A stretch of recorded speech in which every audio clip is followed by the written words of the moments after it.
First of all, I want to thank you all for participating with the elders in the selection that is going forward.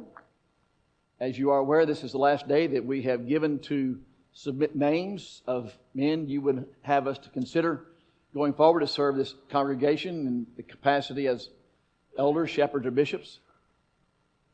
And today we start a second leg of things.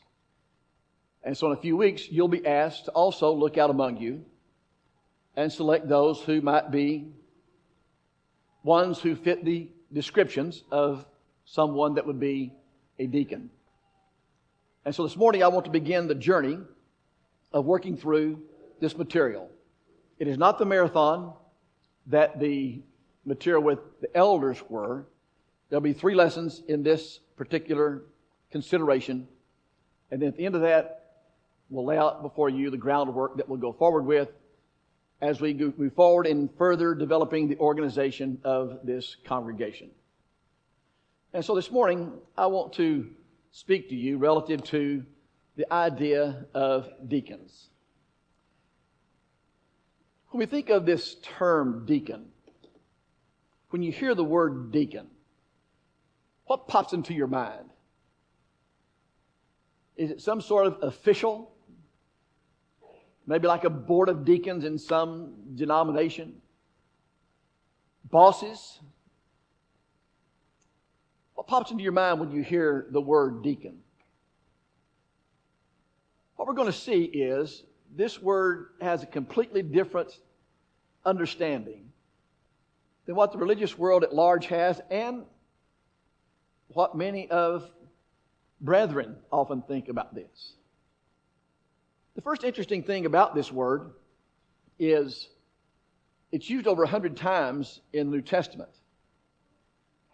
2 times it is untranslated. And those 2 times occur in Philippians chapter 1, verse 1, where the church at Philippi is acknowledged with being the bishops and deacons and saints. The second time it occurs where it is not translated is in 1 Timothy chapter 3. And so the translators did not do us any favor by putting the word deacon there and also the word office with that. But we're going to look at this morning and describe the person and then describe something of the work that is there. So the first thing we want to consider when we look at this is we want to consider the servant from the noun form. Look at this from the noun form and begin with me in Matthew chapter 20 and verse 26. And we're just going to roll through some passages and make some comments as we look at these passages. Matthew chapter 20 and verse 26. He says, "Yet it shall not be so among you, but whoever desires to become great among you, let him be your servant." There is our word that is translated deacon. Notice he doesn't say, let him be your deacon. We're describing the man. And the man is described as a servant. The one that be greatest among you, let him be your servant. Look at Romans chapter 13. Romans chapter 13.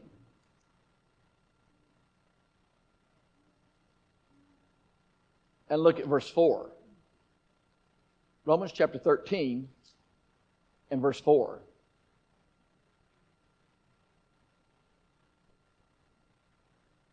Notice what he says here. "For he is God's minister to you for good. But if you do evil, be afraid, for he does not bear the sword in vain. For he is God's minister to avenge, an avenger to execute wrath on him who practices evil." Here is our word, but it's in the word minister.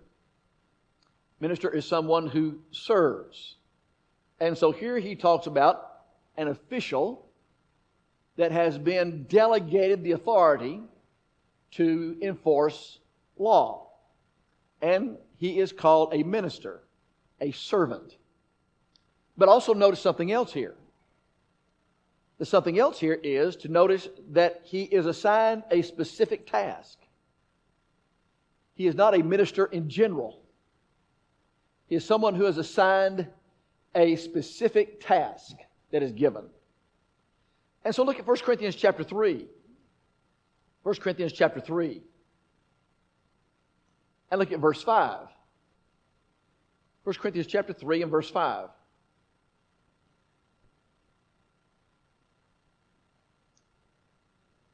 Who then is Paul, and who is Apollos? But ministers through whom you have believed, as the Lord gave to each one.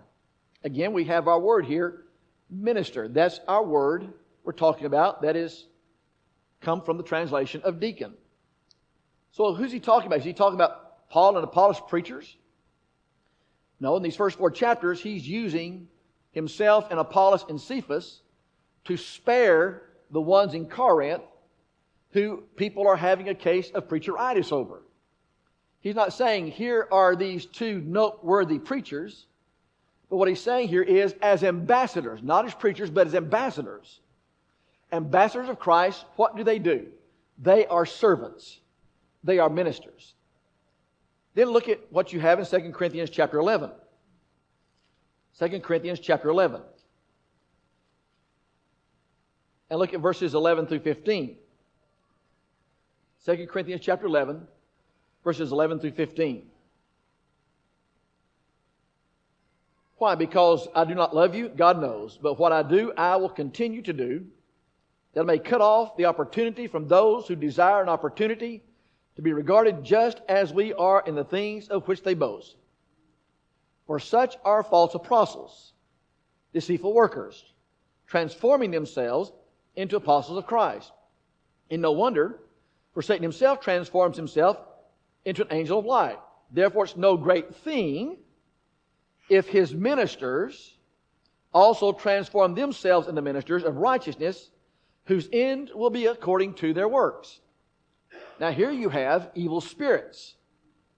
Here you have evil spirits, and notice what they're called. He says, therefore it's no great thing if his ministers, there's our word, if his servants. And so you have those who are servants with regard to some civil responsibility. You have those who are servants as ambassadors of Christ. And here you have those who are servants of evil or servants of Satan. But notice they're described as ministers or servants. That's how they're described. Now observe something so far in this. Nothing so far that we've looked at has anything to do with something official. Like here's something official, and here's this official that rules. Here's this official that is a dictator. Nor do we find anything so far that has to do on parallel with regard to the descriptions that we gave of an elder, a bishop, or deacon. Not saying here is this deacon, here's this servant we describe as a deacon, and he is now going to rule alongside an elder, a bishop, or deacon. Something else. Notice, it doesn't describe a deacon as an elder in training. Neither does it describe a deacon as a junior elder. Now, the happenstance may be that men who begin to serve a congregation in the role of an elder, shepherd, or bishop may well have been those who've been serving the congregation in the role of a servant from which they've been asked to serve a specific task. That may well be. But just because a man is asked to serve a congregation as a servant in a special task doesn't mean he is on par with the authority and the rule that elders have. Neither is he on par of being someone who is an elder in training. They're not junior elders. There's nothing official that's given here with regard to the description that we've seen so far. All we've seen so far is he's simply described as a servant. One more passage when we consider the noun form. Look at Romans chapter 16. Romans chapter 16. And look at verse 1. Romans chapter 16 and verse 1.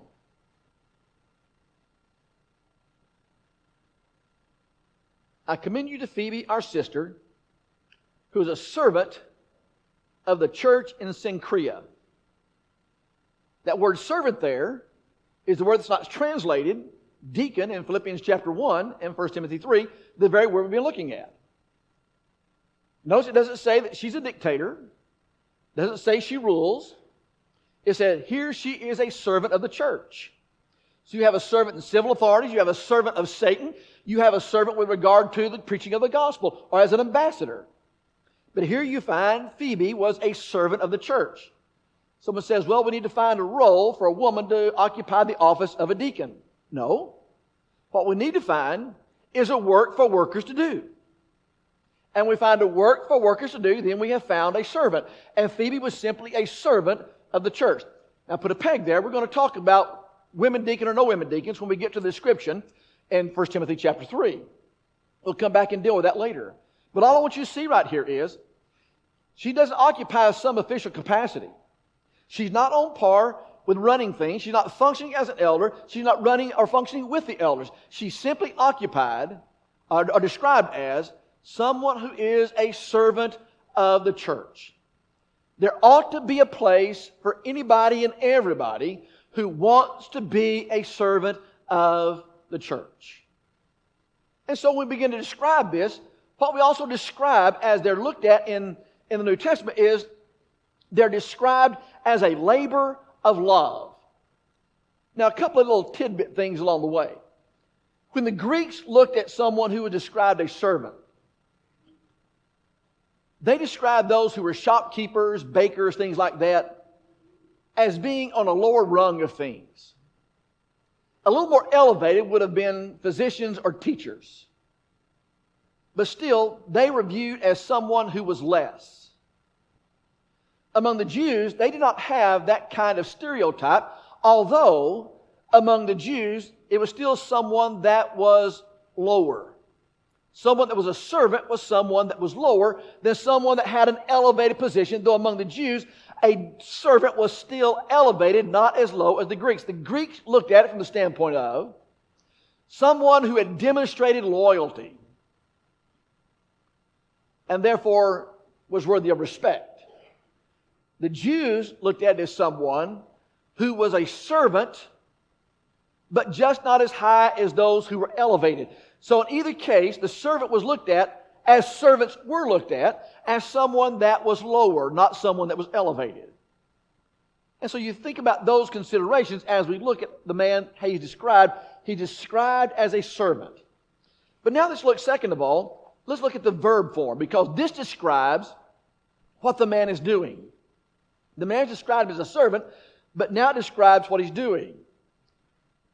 If you saw a carpenter building a house, would you say that he does carpentry? Yeah. You describe him as a carpenter, that's who he is, but what does he do? He does carpentry. Well, look at the use of the term here. Look at Luke chapter 10. Luke chapter 10. Luke chapter 10 and look at verse 40. Luke chapter 10 and verse 40.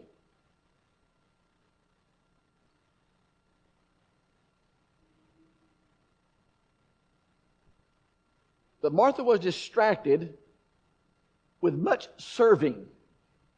She approached him and said, Lord, do you not care that my sister has left me to serve alone? Therefore tell her to help me. Serving occupied serving the table and serving at the table. And here notice, Martha is distracted with much serving until my sister to serve with me. What do servants do?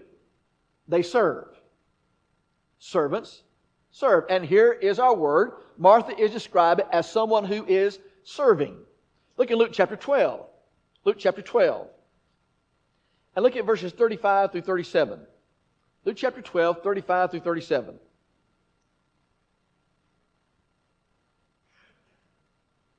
Let your waist be girded and your lamps burning. And you yourselves be like men who wait for their master when he returns from the wedding, that when he comes and knocks, they may open to him immediately. Blessed are those servants whom the master, when he comes, will find watching, assuredly I say to you, that he will gird himself and will have them sit down to eat and will come and serve them. Now here is not the servant of the house serving. Here's the servant of the house being served. Here in this instance, the master comes and he girds himself and he has the servant sit down and he serves the servant. Again, you have the idea of serving a table or serving at a table. Here is this one that is being served. But now you reverse that. Look at Luke chapter 17. Luke chapter 17 and look at verse 8. Luke chapter 17 and look at verse 8. I'll back up to verse 6. If you have faith as a mustard seed, you can say to this mulberry tree, be pulled up by the roots and be planted in the sea, and it will obey you. And which of you, having a servant plowing or tending sheep, will say to him, when he has come in from the field, come at once and sit down to eat?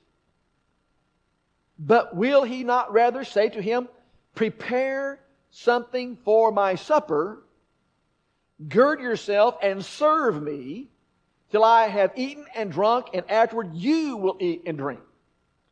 Here's just the opposite from Luke chapter 12. Here the master comes in and the servant serves the master. But look at what he's doing. He is involved in serving. Look at Luke chapter 22. Luke chapter 22. Look at verse 27. Luke chapter 22. Look at verse 27.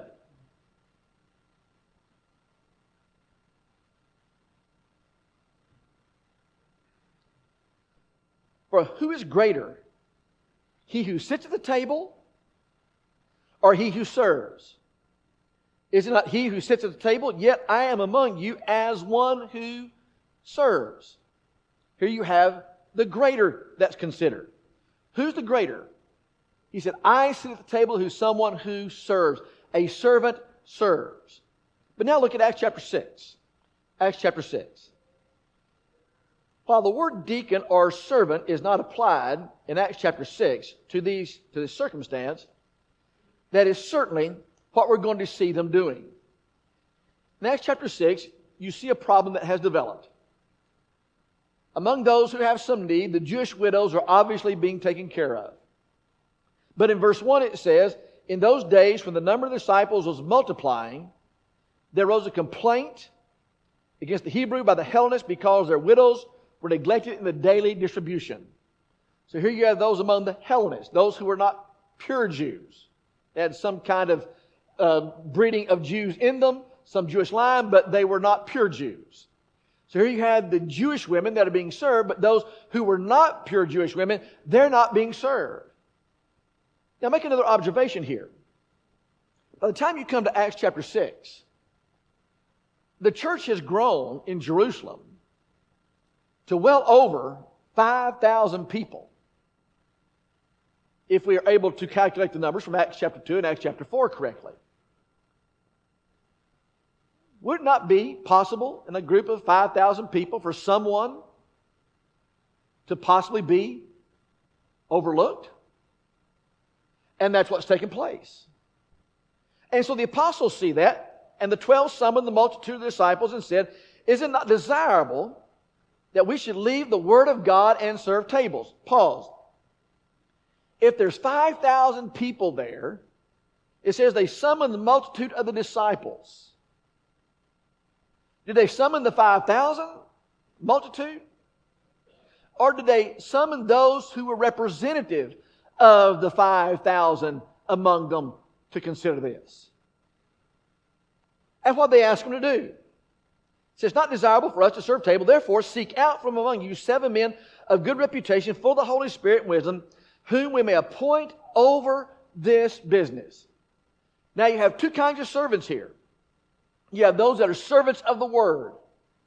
And the apostles say, it's not fit that we leave serving the word.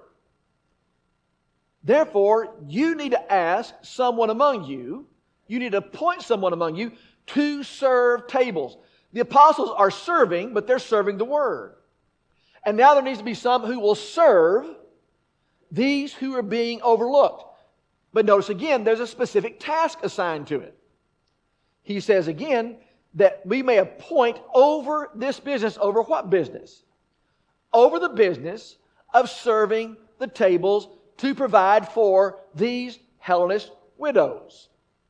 And so like in Romans chapter 13, you have a specific task assigned to what is being asked to do here. The point I'm making with a specific task is you don't appoint men to be deacons so you can have names on a letterhead. How many deacons do you have? I was asked this last week. People are asking about the organization of the church, asking about Campbell Road. How many deacons do you have? I said, I think we have 20 or 21. But we're about to enter a process of appointing more. But we don't just need 20 or 21 guys who can occupy an office, an official role, so they can have their name on the letterhead. That doesn't function or help anybody. We have 20 or 21 men who have been appointed a task to serve this church and fulfill the needs this church has that these men appointed can perform. That's what you have taking place in Acts chapter 6, whether they're called that or not. So you have those who are serving the Word, and the apostles say, we have a unique responsibility. Anybody can serve tables, and he's not diminishing them. Anybody can serve tables. But not anybody just now, in this time that they're speaking, can serve the Word. At this time, the inspired Word is in the inspired man. Today, we have the inspired Word in the inspired book. And we can go to the inspired book, we don't have the inspired man. But here they're going to serve tables. Just a second sidebar. We often go to Acts chapter 6 to say, this is how you do this. Ask the church to select. Well, wait a minute. If you go back to Acts chapter 2, the 12 summoned the multitude. Who'd they summon? They probably summoned the representatives. Acts chapter 6 tells us what is done. Acts chapter 6 doesn't tell us how it's done. It may well be that it is fit and proper, according to the judgment of the congregation and the leadership, that the congregation is asked, please submit names. But it's also fit and proper for those who represent the congregation to put forth names for the congregation to consider. And in doing so, you still have the group selecting the men. As we've chosen to do it, we ask the congregation to give us names. In the past, years ago, the leadership put forth the names for the congregation to consider. In Acts chapter 6, we are told there are some who are summoned that represent the group, and they are asked, please select the men among you. The representatives put forth the names. That is equally a thing that could have happened as well. As opposed to saying 5,000 people, give us 5,000 ballots to give us 7 men. And so 7 men are asked, and what do these 7 men do? They're appointed to it. By the way, they're serving Hellenistic widows who have some Greek in them. Have you ever paid attention to the 7 men that were appointed? They were not Jewish men. They were Greek men. Greek men apt to serve Greek widows. I think that's a significant thing to consider when asking someone to serve others. And so you find them serving. And they're serving tables and they're serving the Word. Look again with me at Hebrews chapter 6. Hebrews chapter 6. Hebrews chapter 6 and look at verse 10. Hebrews chapter 6 and verse 10.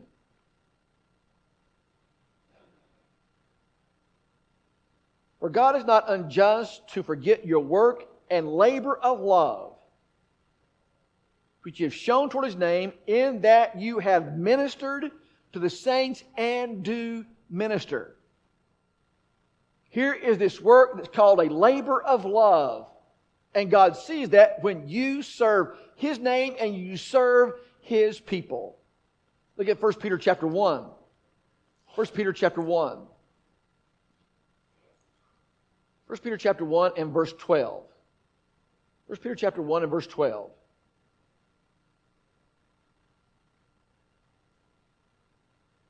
To them it was revealed, not to themselves, But to us they were ministering the things which now have been reported to you through those who have preached the gospel to you by the Holy Spirit and sent from heaven things which angels desire to look into. Here you have the idea of ministering to the things that have been reported. And look at 1 Peter chapter 4. 1 Peter chapter 4. And look at verses 10 through 11. 1 Peter chapter 4, verses 10 through 11. As each one received a gift, minister it to one another as good stewards of the manifold grace of God. If anyone speaks, let him speak as the oracles of God. If anyone ministers, let him do it with the ability which God supplies, that in all things God may be glorified through Jesus Christ, to whom belong the glory and the dominions forever and ever. Now, two observations about this reading. Number one, here are those who minister to one another, and it's called a stewardship. These who are involved in the ministering, the serving, it's called a stewardship. In other words, they're acting on behalf of another. They're acting for the benefit and the good of another. Here you have the owner of the vineyard, and he leaves it in the hands of the servant. He's a steward of the vineyard that belongs to the vine dresser. Here you have the stewardship that is given to someone as a minister. And then the second thing you notice here is he says, minister to one another according to the manifold grace of God, and in keeping with the ability which God supplies. So here's someone who has been given an ability to serve in a particular task. And so here is a minister described as a servant, with one considered as a steward as well. Then look at a couple of other things that describe this. Turn to Acts chapter 1. Acts chapter 1. Look at Acts chapter 1 and verse 17. Acts chapter 1 and verse 17.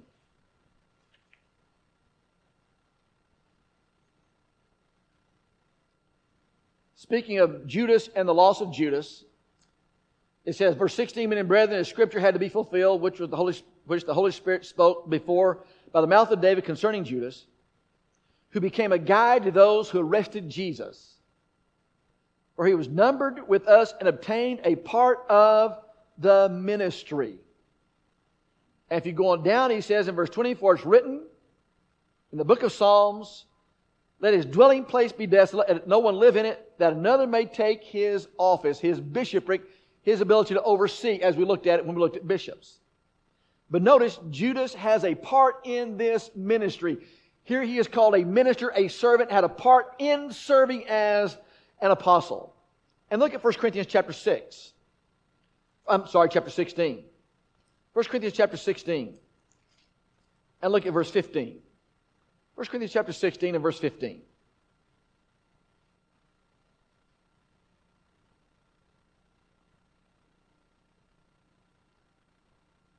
I urge you, brethren, you know the household of Stephanus, that it is the first fruits of Achaia, that they devoted themselves to the ministry of the saints. Notice you have this household who are described as those who have devoted themselves. That word devoted is the word from which we get the word addicted. They had addicted themselves to the service of the saints. Here's someone that has a passion for serving. Not someone that is forced to serve, but someone who has a passion to doing this. They are addicted to it. They are devoted to it. And so here you have those who have a passion for it. And then turn to Romans chapter 12. Romans chapter 12. And then we'll pause and make some closing observations. Romans chapter 12 and look at verse 10. As you back up to verse 6, he says, Romans chapter 12, verse 6, having then gifts differing, according to the grace that is given to us, let us use them. If prophecy, let us prophesy in proportion to our faith. Or ministry, let us use it in ministering. He who teaches in teaching. He who exhorts in exhortation. He who gives with liberality. For he who leads with diligence. He who shows mercy with cheerfulness. Let love be without hypocrisy. Abhor what is evil. Cling to what is good. Be kindly affectioned to one another with brotherly love, in honor, giving preference to another. Notice how he lists these gifts that are here. I don't think these are necessarily supernatural gifts. And one of them is, if he has a gift of serving, let him serve. And how does he do that? With kindly affection. How does he do that? In honor, giving preference to another. So here you have someone that has a gift of teaching, teach. A teacher teaches. A servant serves. If that's the gift, then serve. Sometimes you'll hear someone call about, well, this is my love language. Well, here's the person's love language. They're a servant who serves. And let him serve. Now, what are some observations we can make about this? First of all, when we work with the identification of a deacon, we don't work with the idea of someone that rules or someone that's a dictator.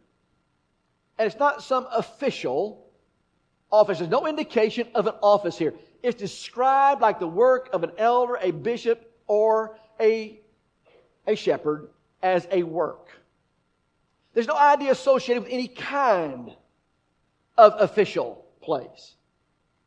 A deacon is identified with a particular person and a particular task.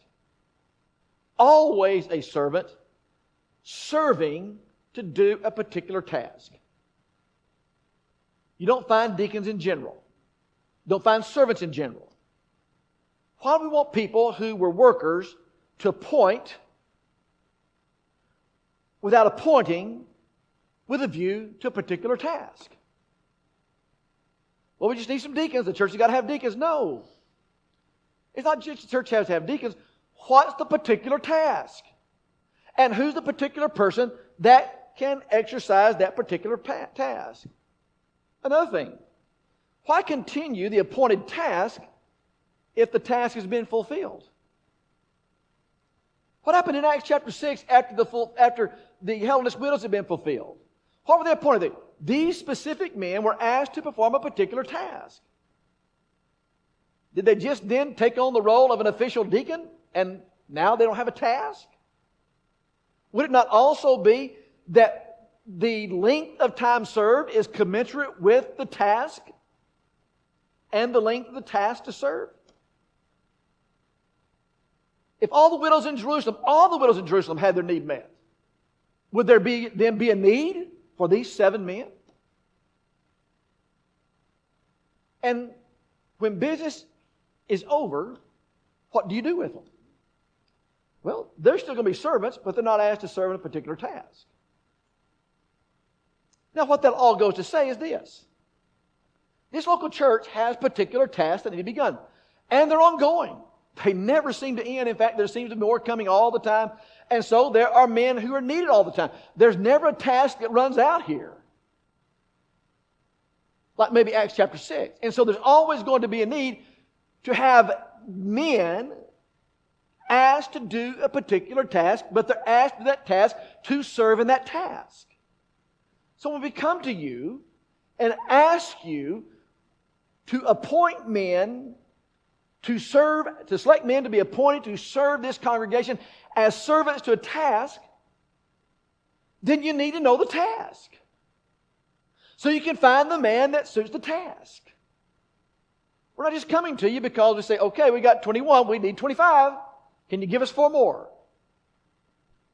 The deacons that we have serving now, the servants that we've asked to serve appointed tasks now, serve admirably. And many times, their plate is past full. And many times, they could use further assistance in the task they have been appointed to serve. Do you see how looking at these passages takes us away from something that happens in the religious world where this is just some official that sits on some board to help make decisions for a group? Or, these are our deacons. Let me introduce to you our deacons. These are our office holders. No. These are the men this church has asked to perform a particular task, and they perform that task well. That's what we find about how the man is described and the work that he does. He is a servant who serves. a particular task to serve the whole. And he has a gift of serving. And has already demonstrated that he is serving as a servant. We'll close there for the morning. Thank you for your attention and thinking about this with me. We're going to have a word of prayer and then a final song, and then we'll be dismissed to our classes. Thank you for connecting with us this morning. We're so thankful that you were able to do that. If you have questions, we'd love to have the opportunity to talk to you. You can contact us at www.thebibleway.com or questions@thebibleway.com. Questions@thebibleway.com. We'd love to have you in person. Come if you can, but thank you for connecting with us.